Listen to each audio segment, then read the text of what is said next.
Assalamualaikum warahmatullahi wabarakatuh. Salam sejahtera semuanya. Di pertemuan 6 dari kelas pemahaman lintas budaya ini, kita akan membicarakan antara budaya dan pendidikan. Melihat bagaimana sih budaya itu mempengaruhi sistem pendidikan di suatu negara. Akan ada dua hal yang dibahas, yaitu kita akan bicara tentang teorinya, secara teoritis bagaimana budaya itu mempengaruhi sistem pendidikan, dan kita akan menyinggung sedikit tentang sistem pendidikan di Korea sendiri. Nah, budaya itu tidak dapat dipungkiri bahwa budaya yang berlaku di masyarakat pasti mempengaruhi sistem pendidikan yang ada. Bagaimana hal itu bisa terjadi? Karena pendidikan itu bertujuan menginformasikan individu atau seseorang tentang apa yang berlaku di masyarakat, biar agar individu tersebut mengikuti pola yang berlaku. Yaitu apa sih pola yang berlaku? Norma, nilai, komunikasi, aturan, standar, dan etika. Nah, di dalam satu masyarakat ada aturan, ada norma yang dipercaya harus dijalankan oleh semua orang. Gimana memastikan bahwa semua individu itu bertindak atau berperilaku sesuai dengan tata norma yang dijalankan oleh masyarakat, yaitu salah satunya cara dengan institusi pendidikan. Nah, pendidikan itu secara umum kalau kita lihat di yang budaya, itu kan ada budaya. Di dalam budaya itu ada bagian kecilnya itu ada namanya budaya sosial, ada budaya pendidikan, ada juga ada budaya pendidik dan pengajar. Jadi ini adalah kalau kita melihat konteks budaya berkaitan dengan pendidikan. Budaya sosial itu apa? Budaya sosial itu adalah bagaimana kita atau individu itu berinteraksi dengan orang lain. Namanya kan social skill. Jadi gimana kita bergaul dengan orang lain, itu namanya budaya sosial gitu kan. Seperti misalnya contoh simpelnya adalah kalau di luar negeri itu mungkin kalau sekarang di era modern sudah umum ya, kalau antara pria dan wanita bertemu itu suka cipika-cipiki. Nah, itu kan awalnya budaya di barat ya, yang akhirnya diadopsi oleh beberapa orang di Indonesia. Lalu yang kedua, budaya pendidikan. Nah, jadi di budaya pendidikan itu adalah intinya nilai apa yang penting dan apa yang harus diajarkan. Jadi apa sih sebenarnya harus dipelajarin sama individu di dalam masyarakat, dan apa aja yang penting itu apa, dan apa yang harus diajarkan gitu. Dan di situ karena itu harus ada orang yang mengajarkan, maka ada namanya budaya pendidik atau pengajar. Karena belajar itu adalah proses yang dimediasikan oleh budaya dan struktur sosial ya. Jadi di sini peran pendidik adalah menghubungkan antara budaya itu sendiri dan struktur sosial di masyarakat. Dia menyampaikan, mengajarkan apa yang penting di masyarakat. Nah, salah satu contoh wujud dari pengaruh budaya di dalam sistem pendidikan adalah tingkat partisipasi. Tingkat partisipasi siswa di dalam institusi pendidikan itu mau tidak mau secara langsung atau mau tidak langsung itu dipengaruhi oleh latar belakang budaya. Taunya dari mana? Sebagai contoh gini, kalau kalian perhatikan di anak-anak yang bersekolah di luar negeri itu ya, nggak harus gini. Kalau di Amerika itu, di Eropa itu, anak-anaknya tuh cenderung lebih aktif ketimbang anak-anak di Asia. Jadi gini, berdasarkan pengalaman saya waktu sekolah di Korea itu, jadi di kelas itu ada campur kan ya, mix. Ada mahasiswa lokal, mahasiswa Koreanya, ada mahasiswa asing. Nah, mahasiswa asing itu ada mahasiswa asing yang dari Asia, ada yang dari Eropa, ada yang dari Amerika. Nah, itu pasti mahasiswa yang dari Afrika dan Amerika atau Eropa itu mereka lebih aktif bertanya, lebih aktif mengkritisi dibandingkan mahasiswa yang dari Asia. Itu kenapa? Karena di budaya barat itu kebebasan berpendapat itu memang sudah didorong sejak dini gitu. Sedangkan kalau di Asia itu mungkin karena kita prinsipnya harus menghormati yang tua dan menghormati pendidik, maka bertanya itu menjadi sesuatu yang tidak terlalu didorong untuk didorong zaman dulu mungkin, tapi kalau sekarang sudah agak berubah ya. Nah, lalu berikutnya adalah kalau di Nah, Korea sendiri itu kan prinsip utamanya adalah Konfusius ya. Jadi kalau di Korea itu maka sistem pendidikannya sangat dipengaruhi oleh ajaran Konfusianisme gitu. Makanya dibilang itu pengaruhnya signifikan banget sistem pendidikan di Korea dari ajaran Konfusianisme itu. Jadi itu bisa dilihat dari sistem pendidikan dan arti kenapa sistem pendidikannya gimana dan kenapa pendidikan itu sangat dianggap penting oleh masyarakat Korea Selatan gitu kan. Kenapa itu penting? Apa sih pengaruh dari ajaran Konfusianisme di dalam sistem pendidikan Korea? Satu, pendidikan itu dianggap sebagai kualifikasi kepemimpinan. Jadi yang namanya seorang pemimpin itu maka dia harus punya latar belakang pendidikan yang baik, yang bagus. Nah, kalau kita melihat kerunutan sejarahnya itu kan dulu pendidikan itu hanya bisa ditempuh atau hanya privilege untuk golongan yang bang dan privilege untuk golongan yang bang pria, laki-laki kan. Nah, itu. Jadi kan di situ. Karena pemimpin itu adalah karena di pendidikan nanti orang yang bang itu yang akan memimpin masyarakat di desanya itu dari golongan yang lain. Jadi itu pendidikan patokannya itu. Lalu yang kedua, pendidikan adalah satu-satunya cara untuk naik ke kelas sosial lebih tinggi.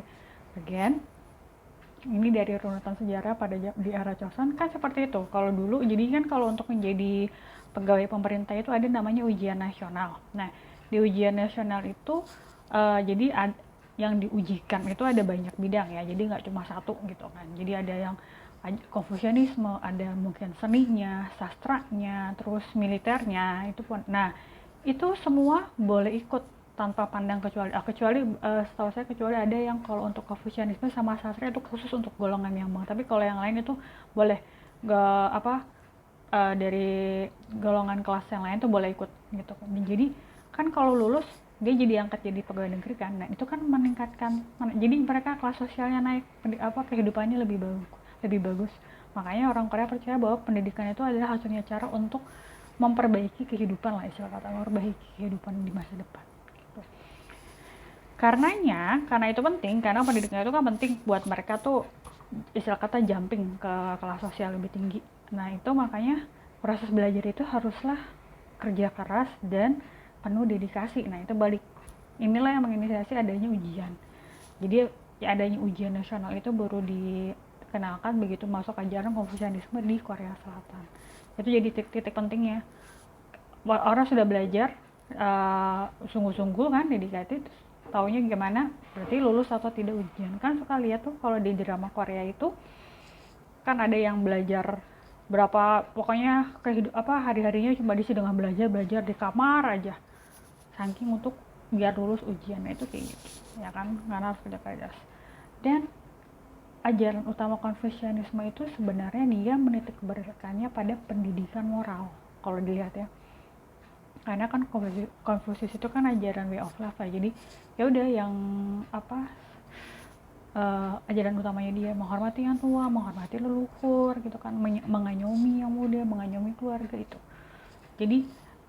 Jadi mereka punya sudut pandang jika seorang itu pendidikannya bagus, maka semakin tinggi pendidikan, maka asumsinya moralnya dia akan semakin bagus juga karena dianggapnya sudah meresap gitu.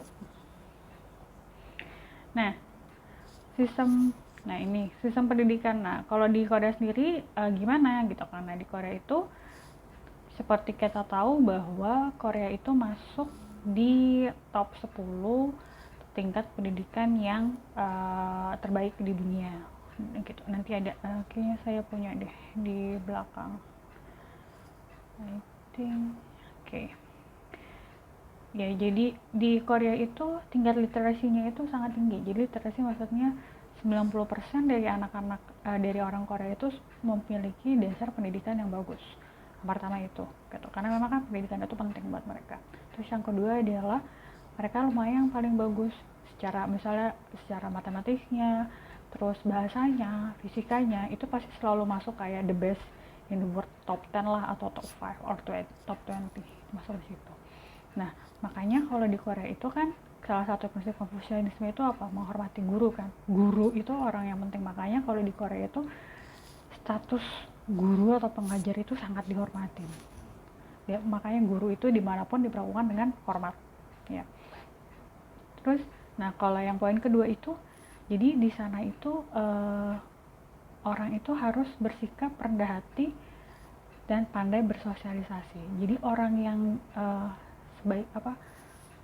orang kaya itu berpendapat bahwa tiap orang itu, jadi sikap menyombong itu nggak disukain sebenarnya. Tapi dia lebih suka orang yang rendah hati, tapi pandai bergaul dan punya background pendidikan yang bagus. Nah itu.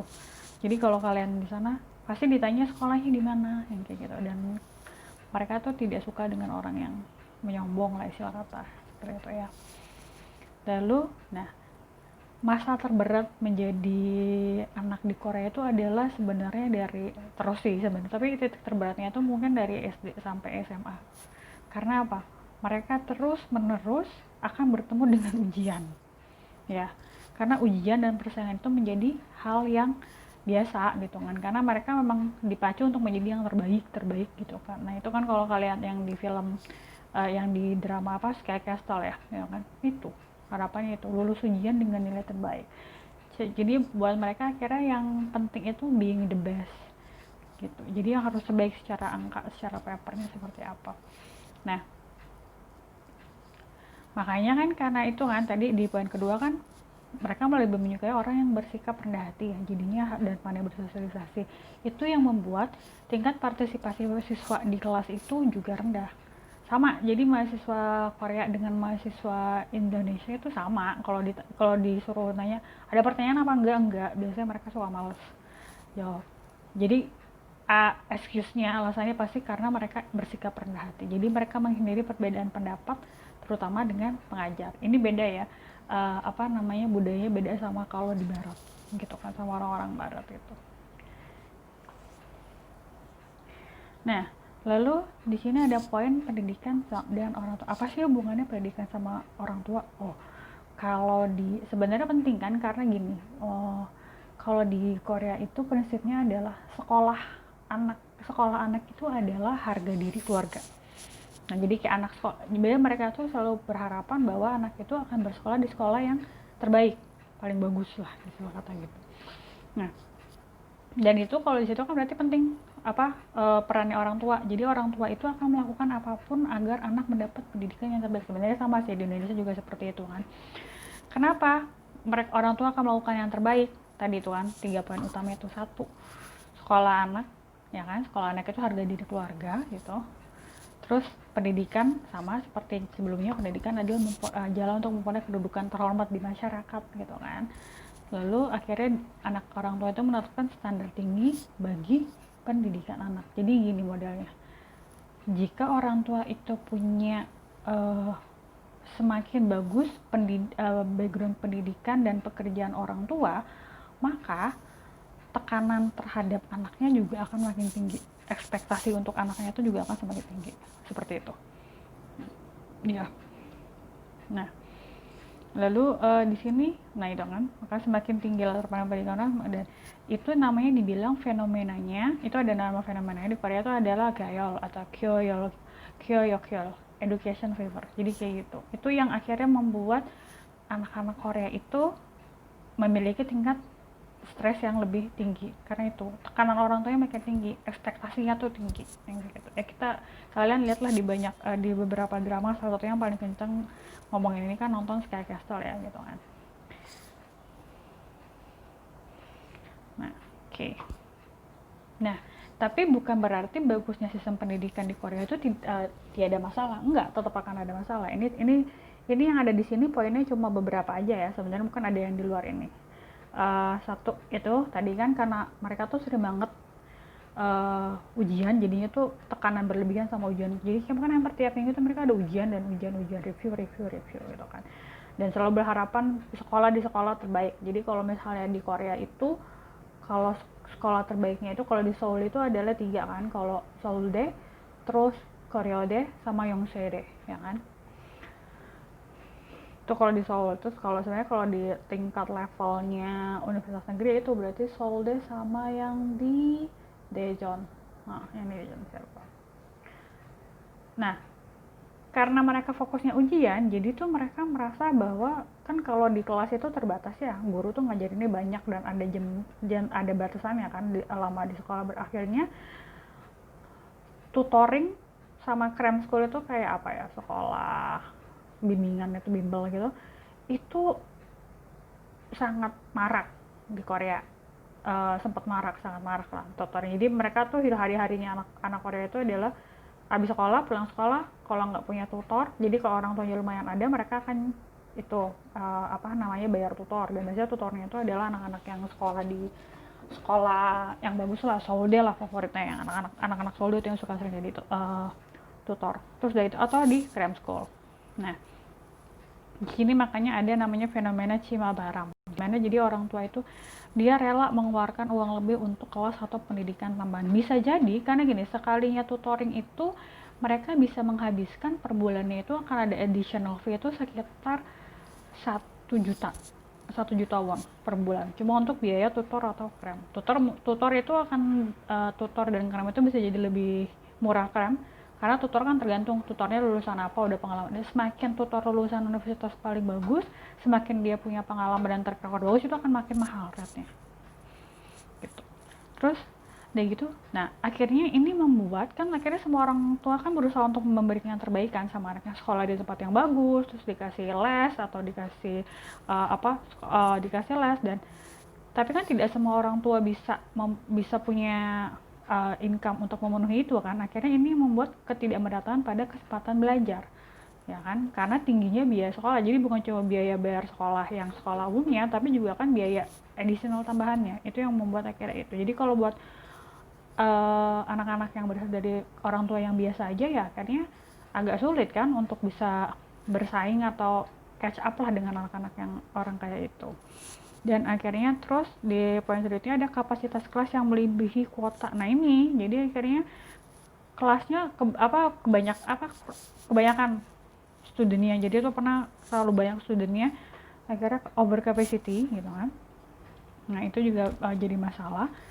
Lalu ini paling jauh bahwa mungkin di Indonesia juga ya, jadi kita tuh Asia itu kan sistem belajarnya itu bukannya pengayaan tapi menghafal, ya kan. Ini contoh pribadi saya tahu bahwa kalau orang Korea itu kalau belajar bahasa Inggris itu dihafal, jadi bukan diayak. Jadi kenapa kalau orang Korea itu bahasa Inggrisnya mereka bagus mungkin reading, writing gitu kan, grammar, tapi kalau pas speaking itu akan berantakan karena nggak dilatih. Karena kan kalau speaking itu nggak bisa dihafal, ya kan.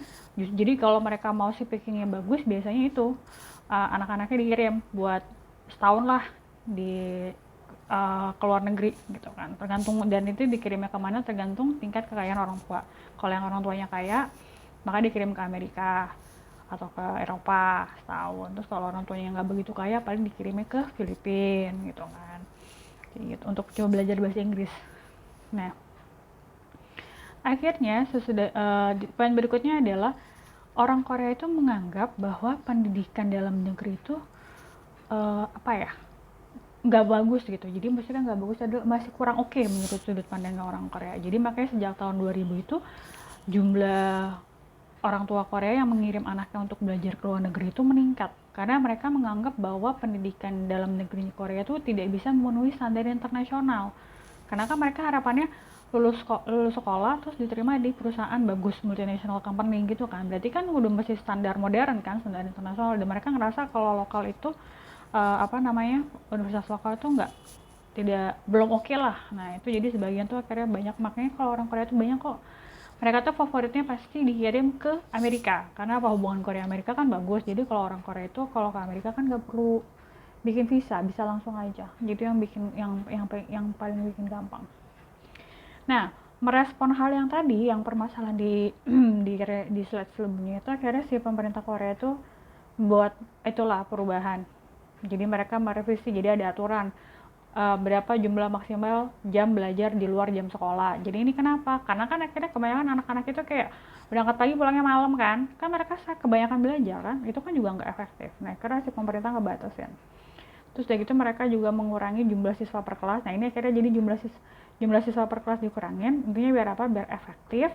Terus akhirnya kan ditambah kelasnya kan, kalau nambah kelas kan berarti menambah jumlah guru. Nah itu yang terjadi. Lalu akhirnya Pemerintah juga akhirnya mulai bikin, kalau dulu mungkin sekolah cuma satu tipenya, ya udah sekolah yang standar. Akhirnya tapi pemerintah akhirnya bikin namanya ada sekolah khusus untuk anak berbakat. Jadi opsi sekolahnya lebih banyak. Jadi ini kalau kalian tahu kan juga tuh yang apa, sudah ada juga kan sekolah yang untuk anak-anak berbakat atau anak-anak yang ingin terjun ke dunia entertainment itu kan juga udah ada sekolahnya. Jadi yang selevel SMA itu kalau nggak salah ada 3 gitu deh. Nah dari 3 itu udah ada satu yang dapat akreditasi dari pemerintah Korea. Jadi itu biar, jadi kan nggak semua anak itu memiliki kemampuan akademik yang sama gitu kan. Ada juga anak yang mungkin kemampuan akademiknya nggak bagus tapi mereka punya talent yang beda, olahraganya bagus. Nah itu akhirnya makanya dibikin ada sekolah untuk anak berbakat. Dan poin berikutnya tadi, untuk meningkatkan tingkat pendidikan itu mereka tahu peran penting dari pengajar itu penting banget kan. Jadinya si pihak istilah Kementerian Pendidikan itu sangat memperketat evaluasi antara pengajar, di mana si pengajar itu akan dievaluasi dan mempertimbangkan masukan dari siswa dan orang tua murid. Jadi kalau menurut siswanya gurunya oke apa enggak nih, menurut orang tua murid gurunya oke apa enggak nih, kayak gitu. Nah ini kalau kalian lihat juga pasti kan di kenapa juga guru itu kadang tidak bisa terlalu strict terhadap anak, karena si orang tua itu kan berperan penting untuk mengevaluasi kinerjanya. Jadi kalau misalnya saat guru itu dianggap nggak bagus atau nggak sopan atau apa, itu nanti dia akan diberhentikan kayak gitu. Nah makanya akhirnya tekanannya tuh, jadi kalau misalnya muridnya nggak bagus, prestasi nggak oke, tuh yang disalahkan biasanya adalah muridnya, karena mereka kok ngajarnya nggak bagus. Nah makanya balik ke tekanan terhadap pengajar. Jadi ada tekanan terhadap pengajar untuk meningkatkan kualitas pengajarannya. Makanya kalau jadi guru di Korea itu bukan hal yang mudah ya. Mungkin kalau jadi di sana itu bahkan sekolah untuk jadi guru itu lumayan salah satu jurusan yang favorit. Tesnya pun lumayan susah, dan itu ya ujiannya, jadi ada kayak ujian sertifikasi pun, dan nanti pokoknya itu nggak semudah itulah gitu kan, karena memang mereka bikin standar yang tinggi untuk pengajar gitu kan. Ini kalau kalian bisa nonton, saya pernah lihat salah satu ini mungkin sekelebet karena tokoh utamanya dia pekerjaannya adalah sebagai guru SMA, On Your Wedding Day. Mungkin kalau kalian sempat bisa nonton itu bisa lihat di situ contoh. Jadi apa sih ribetnya dia jadi guru itu, tahapannya masih masuk sekolahnya apa, jurusannya itu sedikit doang sih bagian itu. Nah ini sedikit tentang sistem pendidikan tentang budaya dan pendidikan, gimana sih budaya mempengaruhi sistem pendidikan, dan di Korea itu sendiri gimana. Kalau misalnya ada yang masih tidak jelas atau ada yang ingin ditanyakan atau ingin didiskusikan, silakan tulis pertanyaannya di forum Q&A. Dan itu jangan lupa saya juga sudah memberikan pertanyaan untuk diskusi, silakan dijawab juga di situ ya. Terima kasih. Untuk pertemuan 7, karena pertemuan 7 itu nanti review saja ya, dari pertemuan 1 sampai pertemuan 6, jadi saya tidak akan membuat video khusus, kalian baca sendiri aja slide-nya, tidak akan ada video untuk itu. Nanti paling kita akan ketemu lagi kan setelah ujian. Oke. Sampai ketemu lagi nanti di pertemuan 9 berarti. Terima kasih. Assalamualaikum warahmatullahi wabarakatuh. Salam sejahtera.